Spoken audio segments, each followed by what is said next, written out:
Hey, controls people. We're gonna do a look here. Anyway, so what I want to talk about is relays and motor starters. So, if you think about relays and motor starters, what you really want to talk about is good design for fire prevention. And you've got two sets of relays: and electrical and mechanical relays, and then solid state relays. For big motors or heat transfer applications, heaters. And we want to keep in mind, safety wise, this year about 90% of all electrical failures occur at the startup.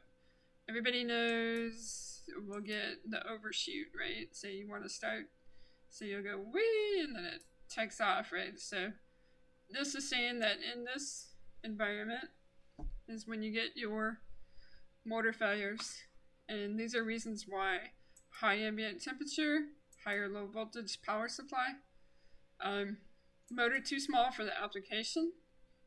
I've been on commissioning sites where we kept losing a motor and the amps would go too high, and our motor starter was a copy and paste on the build, and it was not big enough for the it was not set properly, I guess is what I should say, for the motor that we had in place. The motor starter itself allowed me to adjust it, so I was able to find that issue. And then intermittent duty applications, I read this as like on, off, reverse, forward, and then high altitude. What that applies to, I don't know, unless you're in Colorado. Maybe you guys understand that better than I do. So the past 50 years, we've been more electrical, mechanical relays. Today, we're using more solid state. But to me, it's like go back to basics, because regardless of whether you're solid state or electrical mechanical, you should understand what a relay does. And this is all along the lines of being a controls engineer with different basic knowledge of electrical. So basically, if we look at inputs and outputs, we're gonna supply it, and we want to run a load, and we turn the relay on to start it, and then the load goes. I mean, that's the relay's either on or it's off. So this is an example of motor leads to contactors, like in a simple example. And if the motor got overheated or had trouble, then you can set this auxiliary to unlock the, to turn the contactors on and off, or you can use these as an output to know that you're on.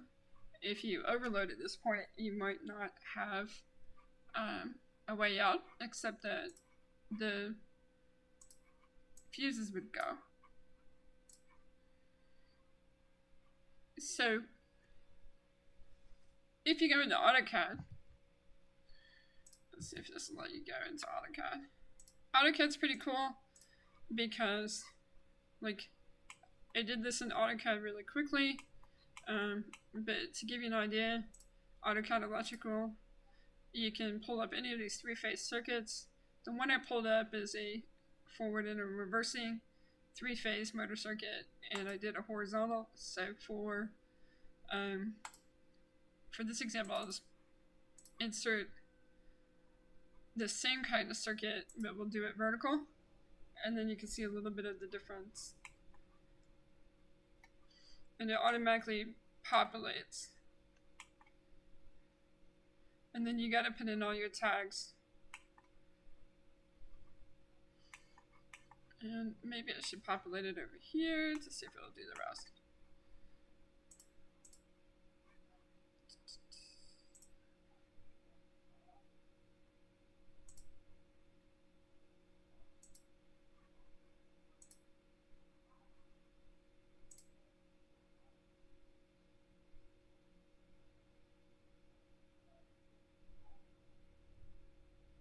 Yeah, so it did the rest of it there. So this is the same circuit as what I have over here. This one's just a vertical example. This one's horizontal, depending on what your AutoCAD standards are for your AutoCAD drawings. But, with this in mind, we have we have no reason not to be creating drawings, because that took, I don't know, a couple seconds for it to populate, and it gives you a forward and reversing circuit, including having the disconnect and the forward and reversing push buttons and outputs to a light. And then, you can put these buttons in coming from your panel or coming from the PLC. Either way, I just wanted to do a plug for AutoCAD to show you how easy it is to put that in your drawing. So, and I've got this wrong because those buttons are not for stop start, this for forward and reverse. You would have to add stop start, I assume, or you're using just a motor that's going to go forward and reverse. So if you're not energized on one of those, then you're not going forward and you're not going reverse. So you may have a application that's going to go back and forth. You could also do stop start the same way, or similar. There may be some differences in the circuit. Alright, so when do we want to use an overload? It's like when you got a heater circuit, a high torque, or general fire prevention. Basically anything that's going to make you want to turn off that contactor so that you don't have power going to the motor. Let's get back to this. Okay. So, in big industry, we will have what we call a bucket and a motor control room. And this is an example of what a bucket might look like from an electrical schematic standpoint. And then a diagram that would be on your drawings showing the transformer, the contactor, going to the motor, and then your switching, and then your overload that breaks the power going to that contactor. An example of a Siemens motor starter bucket. Siemens lets you buy these off the shelf pre-wired, and here's the forward and reverse toggle, and you can provision all these things to make it whatever you want for whatever your application is. For smaller motors, Phoenix Contact has electronic switching, and this is the type of thing that I was talking about, like with a small pump. Like this is looks like a 1 amp to me. Maybe it's higher than that. But they will have an amp rating, and so you have to buy one that's going to be the proper size for your motor. And if you don't have it provisioned properly, then when you go to do startup, it'll keep popping it out and it won't start. So this is just another example. It has start-stop buttons, and you can separate this out so that you can have PLC inputs on this circuit, and make it, like an OR, and bring those in from a terminal block, output it from the PLC, bring it to a TB, and then put the coil in line, the coil output in line with the start-stop.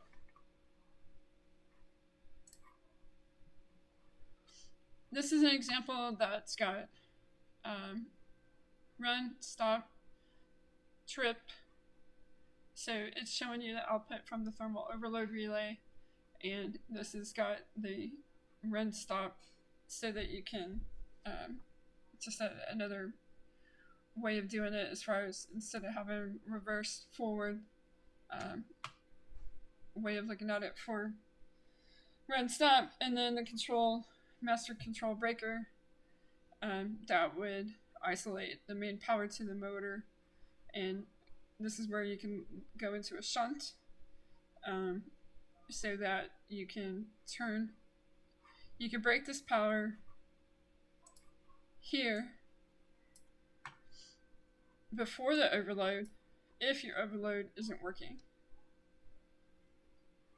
or you can just go off the overload. There's a bunch of ways that you can do this.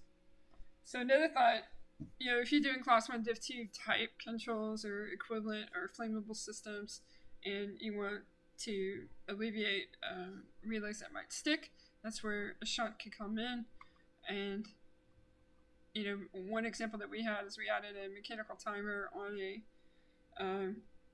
a heating circuit, so that if the temperature feedback was high for X amount of time and the overload didn't go, then the assumption was that we were stuck in a closed position, and then we could trip the shunt. Or shunts can also be set up so that if you got bad power coming in and you feel like there's a short coming in, then you can protect everything and shut it down anyway. Those are things that you have to think about in a flammable system. Timer relays you can get from Phoenix Contact, from Schneider, from pretty much anybody out there is going to have them. Same idea. The relay output changes based on what you set your mechanical timer to. Can you do this in the PLC? You can, but you wouldn't do it in this instance because the whole idea is to create a safety for the power circuit. This is a diagram of how a shunt trip breaker works. And again, it's another example. We're triggering this guy with whatever instance, overload or not, and we're cutting off power. And then here's your start stop. Whoop. Shunt trip. Newer breakers are having this, and you can be able to do the auxiliary with it. Depends on what you want. And then as you can see, the thermal magnetic. So another topic for contacts is dry contacts and wet contacts. And I was always trained on dry contacts. The electrical engineer that I used to program the side with, and I'm an electrical engineer myself, but he did all the drawings, and his design philosophy was, he could set me up, because the controls person went out in the field, so if he set me up with dry contacts that I had off of the outputs from the PLC, then whatever I needed to do in the field, I had, room to add equipment, take equipment away. So all of our outputs from the PLC would go into a dry contact, and then that way if I wanted to add some kind of functionality, then I could. An example of that, this one was a real fun example. A company I worked for put a CNC machine in, created shavings. They didn't turn on their blower, and it was a new setup. They expected the operator to turn the blower on. Operator ran all day with the blower off. The machine filled up full of shavings and had to be shut down. So how do you automatically turn the blower on when the CNC machine is running? Well, you run a run signal from the CNC to an auxiliary terminal block with a contact, and you have a dry contact going out, or in this case you can make it a wet contact because you can put it in line with the power circuit from the blower, the starter circuit over here with the blower. And once that CNC is on, then it completes the loop, because you got plus here, minus here, turns the blower on, so that every time the CNC comes on, the blower comes on. And then you can also take auxiliaries off of that motor starter for the blower, take it back to the CNC, so that if the blower isn't running and CNC has been started, then you shut down the CNC. So you can do both sides of the circuit to guarantee that you are going to have a safe environment to run. This leads us into permissives. And that's what we're talking about. If the CNC is on, you should have the blower on. If the blower drops out, then you drop the permissive for the CNC to run, and you kill the CNC until the blower is taken care of. Another example for permissive type circuit, I like this, is burner control for a furnace or baker, an oven, whatever that might have fuel going to it. And this is a real simple circuit, and it's just showing turning on a relay saying that your permissives are good or your permissives are bad. So if these conditions are met, then you can run the burner or the burner control system for the furnace. If they're not met, then conditions are not met, it's unsafe to start. And you can see how this can go back to a PLC for other kinds of operation, or in a safety circuit you would hardwire it. Alright, so if you look at the differences between dry contact and wet contact, this is a simple distinguishment here. Dry contact is one in which the power is always supplied by another source. At wet contact, the power is supplied by the same power source that the control circuit is used to switch the contact. This is a controlled switch. This is like an on-off. So in the case of the CNC running, if the CNC is on, then I turn on my blower. If the CNC is off, I turn off my blower. Passive contacts, wet contacts are active or hot. Those are things to keep in mind when you're doing design. You would probably have active or hot contacts if you're doing fuel type environment for the permissives to make sure that they're always there. Difference between normally open, normally closed as well. Okay, so solid state relays. Two different types of solid state relays, the AC input circuit, and they're going to work the same as, it's the same idea as a regular relay. They just have rectifiers, and they are a little bit fancier, probably more expensive, and I believe that they respond quicker. So those are things to keep in mind. I am not an SSR expert. I've had more exposure on the other side. But you can see the voltage changes here, and it's a smoother type of switching is what I understand. And then these are DC input circuit for SSR. Again, this would be for some kind of analog type change. This would be for your push buttons and limit switches, etc. SSR mechanical relays, Phoenix Contact is another good source for that. But, there's plenty of other suppliers out there as well. Resources. I'll just leave this up for a minute, but this is where I got my information from.